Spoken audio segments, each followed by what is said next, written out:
Donald Glover's Atlanta Season 3 has just ended, and I think I'm ready to call it my favorite so far.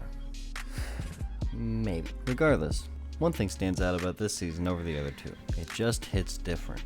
It's darker, more serious, and more focused on a central theme than the previous two seasons. Over the most recent 10 episodes, the team on Atlanta managed to expand the show's universe and tackle all kinds of issues, from the deadly consequences of systemic racism to white guilt and the ignorance that comes with privilege. And just a note for going forward, I'm not going to be showing all of the examples for these themes going out throughout the season, because if I did, we'd be here for over an hour, and I don't think either you or I am ready for that kind of commitment just yet.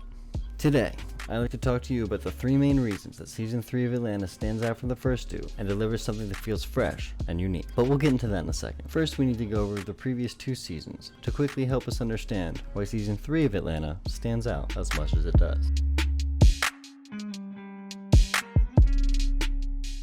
The first two seasons by no means qualify as normal television. Donald Glover was quoted at one point calling the show Twin Peaks with rappers, and I would definitely agree with this comparison. In the first episode, we get the bow-tied man on the bus who offered Ern a Nutella sandwich and then promptly disappeared off the bus only to reappear next to a dog that Darius noticed right before the shootout at the beginning of the episode. And the list would go on, from Justin Bieber being black, Drake being Mexican, Teddy Perkins, existing, and my personal favorite, the invisible car.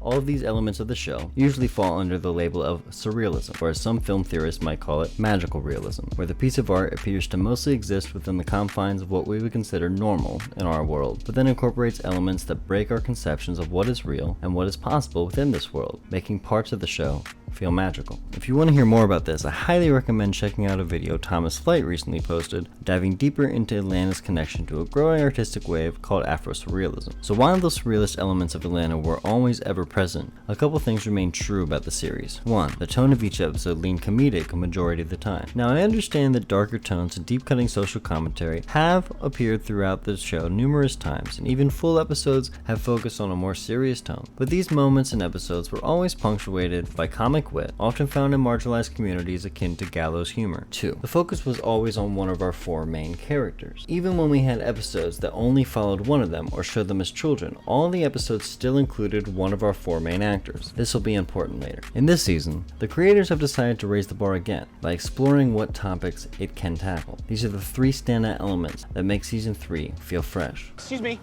Marshall! All right, listen, I work here. All right, you can't come to my place of work. Marshall Johnson, you owe me money.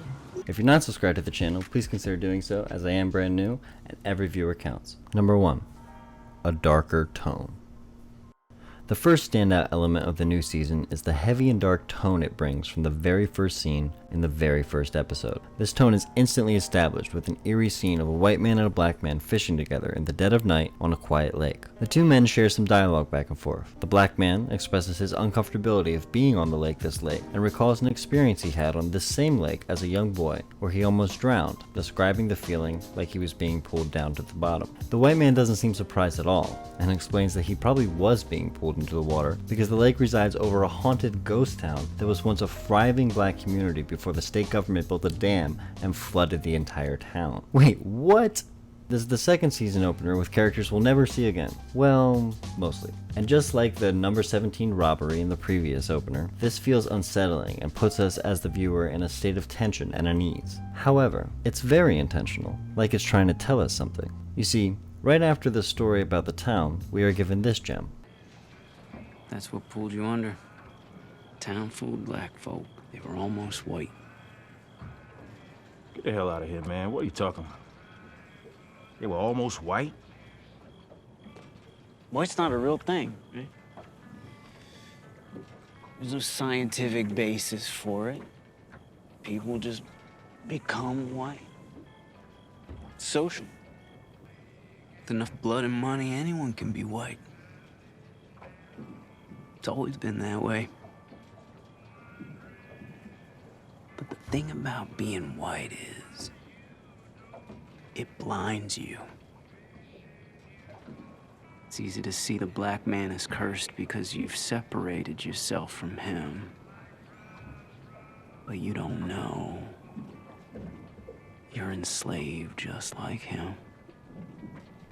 Now this is what I would consider the thesis statement of the entire season, but more on that later. Of course, in typical Atlanta style, after doing a little digging, you'll find that not only was the story about the drowned town terrifying, but it's also accurate. Lake Lanier was created in 1957. To flood the area to make the lake, the US government displaced over 700 families and relocated 20 cemeteries, including the bodies, but they didn't manage to move all of the grave sites. Today what you have is a lake an hour outside of Atlanta that is visited by approximately 14 million people a year, while residing above a literal ghost town with dead bodies and gravestones.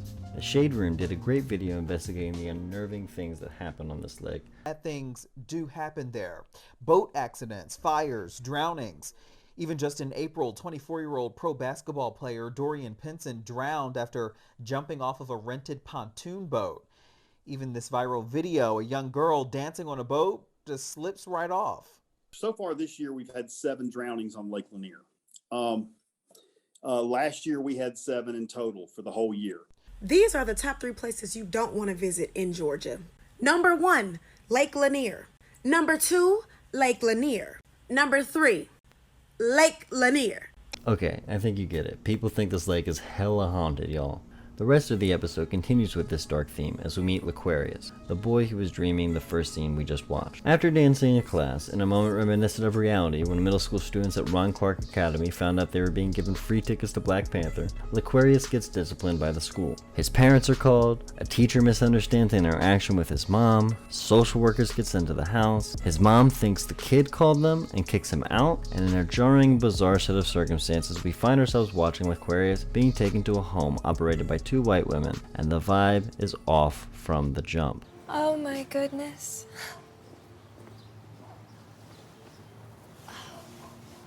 Welcome home, son. This is where I would say Atlanta is taking a stab at white performative wokeness. The house smells, the food is bad, they gaslight the kids into thinking this is their best option every chance they get. Oh, and they won't even call L'Aquarius by his real name. This says Larry. Oh, well, I didn't know how to spell L'Aquarius, so I figured we'd call you Larry. Larry's a great nickname. This episode continues in this fashion, like showing how, when L'Aquarius tries to get the attention of a police officer, the women are able to dismiss him, causing the officer not to take him seriously, or how he later gets called out for being a snitch by one of the mothers for doing so.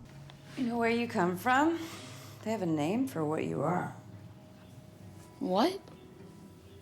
A snitch. And how all the kids are being forced to do what is essentially child slave labor. As the threat of these women getting found out increases and their apparent financial issues loom, the episode takes a turn when a social worker visits the house and sees it for what it is. Don't worry. I'm gonna get you out of here. But is promptly unalived off screen. The women now go into cleanup mode, seeming to dispose of the body and then packing the children into a van to go on a trip. Wait a minute. Is this sounding familiar? Police are trying to determine why an SUV they believe was carrying a family of 8 just plunged off a cliff in Northern California.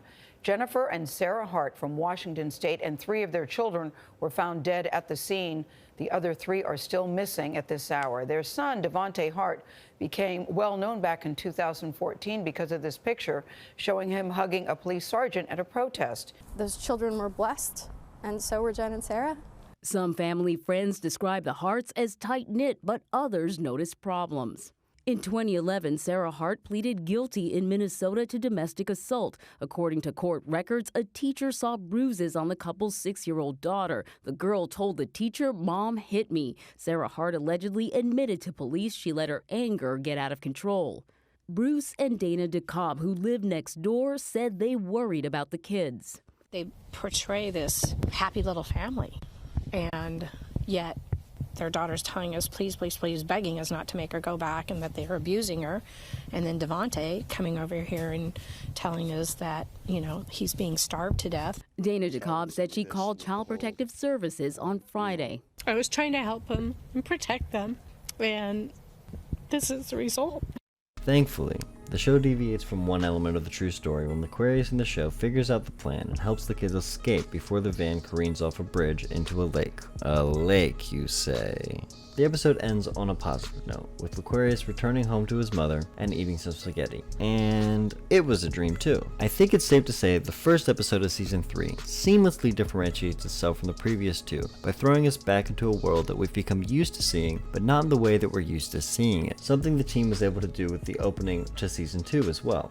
By giving us an entire episode without our main cast that feels in the universe without feeling like it's out of place or missing anything, Atlanta is able to work from this landscape and get weirder, and boy do they. 2. White guilt and the ignorance of privilege. There are plenty of examples of white people being the main villains of this season's story, some of whom are clearly unaware of their actions, others not so much. For my assessment, some of the central tenets this theme is based on are the ignorance derived from privilege, the curse of whiteness and the ever-present shame of slavery, and performative allyship and woke culture. For examples of ignorance, we can find them everywhere. Whether it's the seemingly well-intentioned woman named Karen who buys the restaurant from the owner and transforms it into a fast casual food truck with all the trappings that come with gentrification, to the wealthy and affluent Manhattan parents who understand very little of their son's interests due to him being raised primarily by his Trinidadian nanny. Ignorance, as it is connected to the individual's privilege, is everywhere, and can even be seen in our black characters who have now made it to a social and financial standing that in some circles makes them white, as our fisherman in episode 1 told us. White's not a real thing. We can see an example of this when Ern effortlessly negotiates an advance of $20,000 to bail Al out of jail from the venue manager in Amsterdam, only to cancel later when Al doesn't want to perform in front of a crowd in blackface. Or in the final episode, when we see Van completely shedding her identity as a black woman from Atlanta and embracing a persona all to herself, seamlessly weaving through a bizarre Parisian tapestry of back alley kitchens, bloody baguettes, and literal finger food. The best example of the curse of whiteness comes from the 4th episode as we meet Marshall, your run-of-the-mill, middle-aged divorced dad who listens to NPR and goes to the coffee shop for his $5 cup of joe every morning. You know the guy. Some of you are the guy. The point of the episode begins to emerge as we learn via the radio that a black man has successfully sued a Tesla investor because his ancestors enslaved the plankton's forebears. This quickly snowballs, as it sets legal precedent for other black people who can track down their ancestors' enslavers and receive compensation. When confronted by one of his co-workers who's scared of the potential that anyone could be next, Marshall brushes it off. Do you even care? It's unfair. Whatever, I mean, it's not like he's even gonna notice. But then, of course, as the story progresses, Marshall is confronted by a very loud and obnoxious black woman who has discovered that his family did, in fact, own slaves, and as she states on numerous occasions, she feels that he owes her $3 million! $3 million! My favorite scene in the episode comes when Marshall has to check into a hotel because the woman has moved her entire family in front of his place as a stakeout, essentially, and we see that the hotel is full of white patrons that have all probably checked in the last day or two and are dealing with the same problem Marshall is. I think it's pretty funny. Marshall sits down and strikes up a conversation with none other than the man we saw in the intro from episode 1. My grandfather used to tell me how his father built everything we had from the ground up. Pulled himself up by his own bootstraps, you know. Turns out he didn't. Turns out he had a lot of help. And a lot of kids. Maybe it's only right. We don't deserve this. Well, what do they deserve?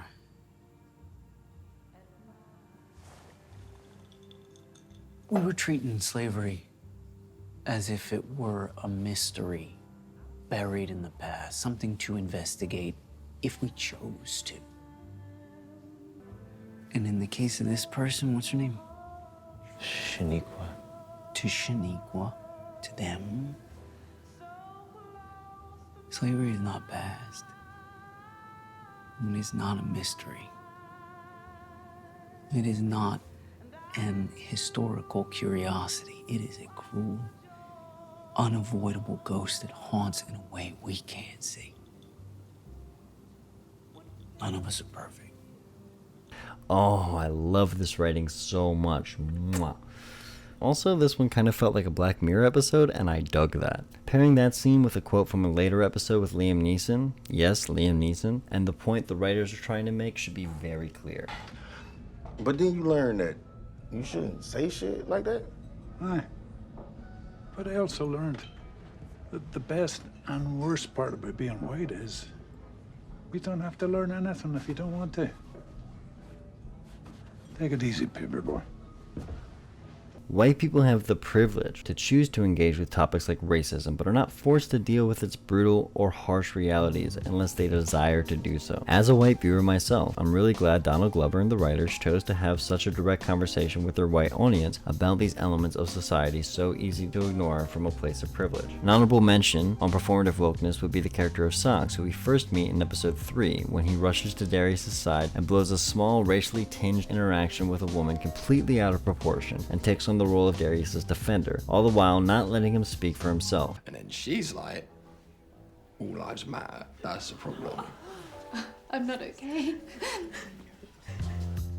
In a later episode, we see that he steals Paperboy's phone and instigates an entire scenario where the crew harass various people who were near Paperboy that evening, the whole time positioning himself in the group as someone going to great lengths to find the phone for Paperboy. To someone like Socks, he sees being in Paperboy's entourage as a novel experience that brings him clout and social value. He's less concerned with being friends with Ern, Al, and Darius, and more concerned with appearing to be so. 3. Shining a spotlight. The last thing that really makes this season striking is the very intentional choices to shine a light on specific cultural topics of news or conversation that probably would have fallen into the realm of obscurity due to the constant deluge from the 24-hour news cycle. Atlanta is always trying to spark the conversation, whether it's the first episode referencing and bringing attention to the very real and relevant news stories of the time, the conversation about blackface in episode 2, the conversation about generational wealth in episode 3, reparations in episode 4, the whitewashed reinvest in your hood commercial in episode 6, or the wealthy white boy being raised by a woman with a distinct cultural heritage from him, which is not a cultural phenomenon at all unique to this time period.